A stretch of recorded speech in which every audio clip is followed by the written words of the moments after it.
Sa paned kaamera tööle, üks klikk ja sa oled ühendatud jumal teab kellega. Jumal. Mida halba saab ikka juhtuda, kui sa hakkad internetis võõraste inimestega videokõnesid pidama? Küsitakse, et mis värvi sinu aluspesu on? Et teada saada, mis Ome TV-s toimub, viisime oma naha turule ja läksime sinna sisse. Ma ei suuda! Ja läheb! Kui sa kasvasid üles internetiga, siis on suht suur tõenäosus, et sa tead, mis asi on Omegle. See oli 2009–2023 populaarne veebikeskkond, mis lubas sul rääkida suvaliste inimestega üle maailma. Ilma kontota, anonüümselt, kaameraga. 73 miljonit aktiivset kasutajat kuus. Ja nagu sa ilmselt juba aimad, lõppes see halvasti. Kõik teadsid, mis seal tegelikult toimub. See ei olnud lihtsalt lust ja lillepidu. 2021 aastal kaebas noor naine nimega Alice Omegle kohtusse, sest teda ahistati seksuaalselt sellel veebilehel, kui ta oli kõigest 11-aastane. Alice nõudis Omeglelt $22 miljonit kahjutasu. Kas ta sellega sai? Me ei tea, kuna platvorm pandi kinni vaid mõni päev pärast kokkuleppe sõlmimist. Omegle asutaja Leif Brooks kommenteeris olukorda niimoodi. Omeglele ei saa ausaid hinnanguid jagada ilma tunnistamata, et mõned inimesed kuritarvitasid seda. Sealhulgas panid toime kirjeldamatult kohutavaid kuritegusid. Nii väga, kui ma ka sooviks, et olukord oleks teistsugune, siis Omegle igapäevase haldamise ja väärkasutuse vastu võitlemise stress ja kulud on lihtsalt liiga suured. Ausalt öeldes, ma ei taha 30-ndates südameravandust saada. Aga loodus tühja kohta ei salli. Tere tulemast Ome TV. See näeb täpselt välja nagu Omegle. Sama kontseptsioon, aga see on Eestis väga populaarne. Aga palun rääkige meiega, mida te näete siin? Kellega te suhelduvate, mis te nagu räägite siin? Me oleme esimest korda. Väga toreda väikse poisina teed laagnis, et mä siin juttu nendega. Okei, vahva. Eestlased või? Ja siin on hästi toredad tüdrukud ka. Osad on mingi kurjad, aga noh. Te olete esimesed tüdrukud, keda me näeme. Kas siin on rõvedusi ka või? Siin on päris palju pervarid, kes lihtsalt otsustavad enda dildo välja tõmmata ja selle mulle kaamera ette lüüa, et ma saaks lapsepõlve trauma. Nende veebileht jätab väga toreda mulje. Ehtsad suhted inimestega, kes on siin, et rääkida. Tutvu inimestega, ilma limiitideta. Kasuta Ome TV-d, et saada uusi sõpru. Ja on näha ka väga rangeid reegleid. Sa ei tohi ropendada, keskmist sõrme näidata, rassistlik olla, paljas või aluspesus olla, ei tohi lähedalt näidata oma huuli ega neid lakkuda, emojisid saata, mis viitavad seksuaalsetele tegevustele ja kõige olulisem, sa pead olema täisealine. Aga kui sa korraks päriselt vaatad, mis seal toimub, siis ei ole see mingi viisakas reguleeritud sõprusplatvorm. Mida ta teeb sellega? Judu Juhanipuu, ära topi seda kuskil, mine! Ei!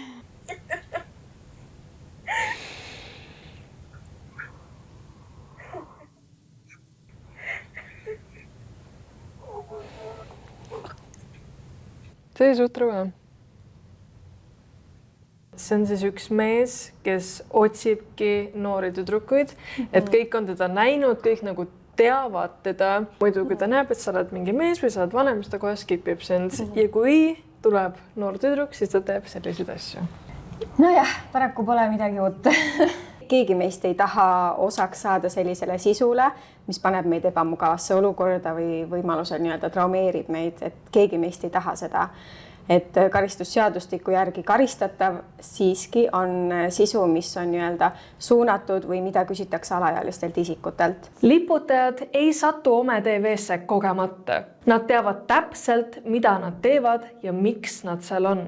See on koht, kus kaamerad lähevad automaatselt tööle ja kõige tähtsam, seal liigub väga palju noori. Ja no vaatapildid olid väga rõvedad ikka, nagu mingid täiskasvanud mehed flirdivad väikeste lastega. Mingid vennad seal nagu näitavad oma privaatseid kohti, ja tihti on nagu mingi, et näita enda oma ka, miks sa enda keha ei näita? Alaealisi kutsutakse üles näita mulle oma tisse, näita mulle oma keha vanemate meeste poolt ja need samad vanemad mehed siis näitavad enda suguelundeid, küsivad, et kas sulle meeldib, mis sa näed, kas sa tahaksid mängida sellega. Alaealiste puhul on eriti kõrged ohud, näiteks sextortionid ehk siis kui inimene nii-öelda tutvub noore inimesega või ta ei peagi olema noor inimene, võib ka täiskasvanud inimene olla, tutvub temaga, loob temaga suhte, hakkab suhtlema temaga ja siis hakkab temalt küsima alasti pilte. Et see on äärmiselt suur oht. Et mis üldiselt üks esimeseid samme ongi see, et küsitakse, et mis värvi sinu aluspesu on, eks ju. Et kes see reaalses elus päriselt küsib sinult, mis värvi sinu aluspesu on. See juba peaks ära näitama, et tegemist ei ole päris okei suhtlusega.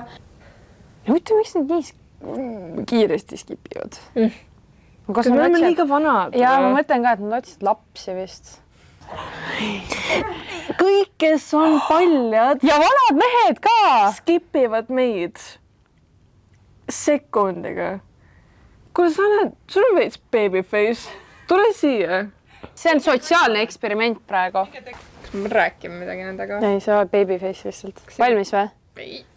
Me tegelikult nägime neid masturbeerijaid seal, aga nad skipivad see sekund, kui nad näevad, et me ei ole 12.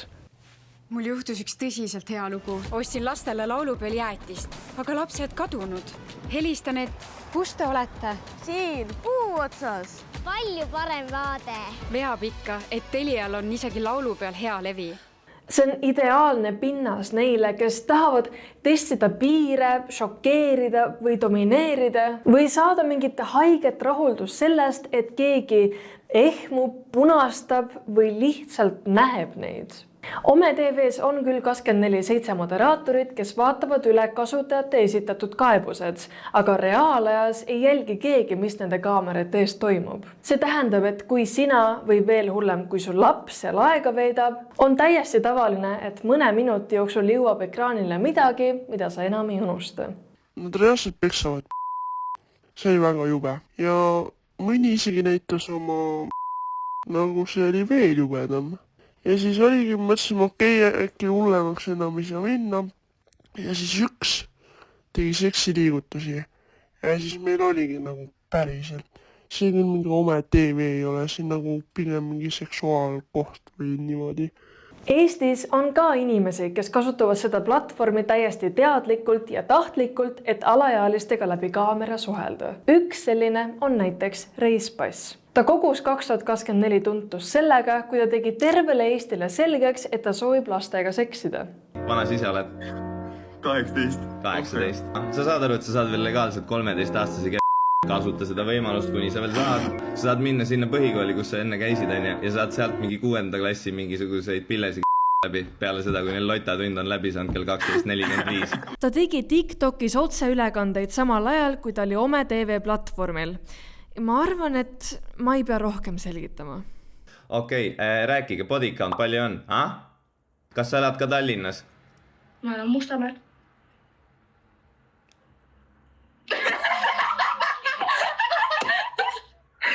Mis juhtus? Tavai, nii, mis siis toimub? Tulete siia siis või? Ja olete kõik 16? Jaa. Selge. Usun teid. Miks te peaks valetama? Null põhjust. Nii. Mis see peaks? Mis asja? Valetud ei ole ilus vaata. Küsisime ka Reispassilt kommentaari ja kahjuks meie ajad ei klappinud. Palusin ka kirjaliku kommentaari, millele ma kahjuks vastust ei saanud, aga ta on ise öelnud, et selle häiriva sisu eesmärk oli see, et lapsi peaks rohkem kaitsma. For the record, mina taotlen järgmist. Pedofiilid ja vägistajad peavad alati reaalselt vangis istuma ja lastega ei tohi olla legaalne. Ja kui sa arvad, et kui ma seal midagi ei tee, siis ei ole ju hullu, on küll. On dokumenteeritud juhtumeid, kus Omeeglas või Ome TVs salvestatakse inimese kaamerapilte. Niimoodi juhtus Michaeliga, kui ta oli 14. Ta kohtas Omeeglas endast vanemat naist, kes palus Michaelil enda peenist näidata. Ma tegin seda, sest ma olin loll. Kui ma saaks ajas tagasi minna, siis ma peataks ennast. Michaeli sõnul jäi ta sellest sõltuvusse ja tegi veebiseksi mitme võõra inimesega, aga ühte nendest vestlustest salvestati. Ja ühel päeval vaatas talle vastu tema enda video. Tema videot kasutati teiste noorte meelitamiseks ja talle endal ei olnud sellest aimugi.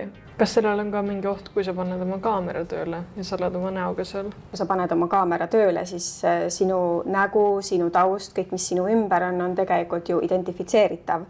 Et selles mõttes kaamerat ei tasu üldse tööle panna, üleüldse ei tasu sinna äppi minna, eks ju, sest see sisu, mis seal on, ei ole päris nii-öelda kontrollitav, ei ole päris okei, aga loomulikult ei tasu sinna ühtegi oma isiku andmed öelda, ehk siis mitte kellelegi ärge öelge oma nime, vanust, mitte midagi, ärge pange kaamerat tööle, ärge näidake oma nägu, samuti ärge näidake oma tuba, oma kodu, oma ümbrust, sest absoluutselt see kõik on identifitseeritav. Minu sõbranna siis laadis endale alla selle oma TV ja tegi selle endale fake konto ja siis üks mingi Aafrikast pärit mees oli mu sõbranna Snapchatist üles leidnud. Mõne aja pärast oli ta teada saanud juba, et mu sõbranna elab Eestis ja küsis, et millal me saame kokku ja mu sõbranna väga kartis seda juba, blokeeris ära, aga see ei aidanud. Mõne aja pärast oli uus sarnane number talle kirjutanud. Oota, su sõbranna andis siis nendele inimestele oma Snapi ja numbri või? Nad leidsid ta kuidagi ise üles tema konto kaudu. Aga elu on näidanud, et keelamine ei peata mitte kedagi. Ja me ei keela teil oma TV-s käia, aga siin on paar asja, mida meelde jätta, et teie kogemus oleks turvalisem. Jah, noori me ei saa tõepoolest keelata, sest mida rohkem me keelame ja piirame neid, siis seda suurem on see fenomen, et nad tahavad seda aina rohkem teha. Ehk siis nad tahavad aina rohkem sinna äppi minna, tahavad seda kasutada, tahavad oma sõpru sinna kutsuda, seal sõppedega suhelda, et keelata ja piirata me tõepoolest ei saa. Mis see lõppkokkuvõttes, mis need kõige turvalisemad sammud on, mida võtta, et sinna saiti minna? Oma TV-sse sisselogimine toimub siis erinevate kontodega, eks ju, kas Apple'i kontoga, Google'i kontoga või näiteks Facebookiga, eks ju. Sa saad seda teha selliselt, et Apple'il on näiteks olemas selline feature, et hidden email, ehk siis sinu päris emaili ei kasutata seal. Ja samamoodi, kui sa Facebookiga sisse logid, siis ära selleks kasutaja nimeks endale sinna pane enda nime, ära oma enda isikuandmeid sinna pane. Nagu ma ennist ütlesin ka, nimi, vanus, elukoht, mis iganes, et ära siukseid asju sinna pane. Samamoodi profiilipilt, vaata üle, et profiilipilt ei oleks sina, eks ju, et ei oleks äratuntav sina. Ja loomulikult, kui sa seda äppi kasutad, siis ta on video nii-öelda äpp, eks ju, et aga ära vähemalt ennast ise seal näita siis. Internet on imeline, aga ka väga haige koht. Platvormid nagu Oma TV annavad perverssetele inimestele otsede sinu kaamerasse, otse sinu tuppa ja otse sinu või su lapse ekraanile. Ja kuigi me ei saa kontrollida, kes teisel pool ekraani on, me saame õppida, kuidas ennast kaitsta. Läksime siis südaöösel omasse sõpradega, kuna meil oli hästi igav ja tahtsime kellegagi juttu ajada. Ja siis, kui me tahtsime järgmist inimest panna, siis tuli ekraanil mingi mees. Ta nägi suhteliselt õudne välja, sellepärast, et ta oli silmad olid keedetud munad, siis hästi punnis ja valged. Ja ta istus vannis ning sõi täis mingit sellist kollast plõga või majoneesi või midagi sellist niimoodi, et tal oli pea ja rindke ära näha. No siis ta hakkas endale lihtsalt suhu pigistama endale võtsama seda kanget sinepit ja ütles inglise keeles, et vali oma kaste. Siis ta tõmbas kaardinast välja mingi hiiglasliku grillkala ja hakkas sellega amelema ja suudlema. Mida me näeme praegu? Miks üks näeb välja Diana Banana? Diana Banana? Me ei tea teda. See kõrval sul. See on Natali. Aa.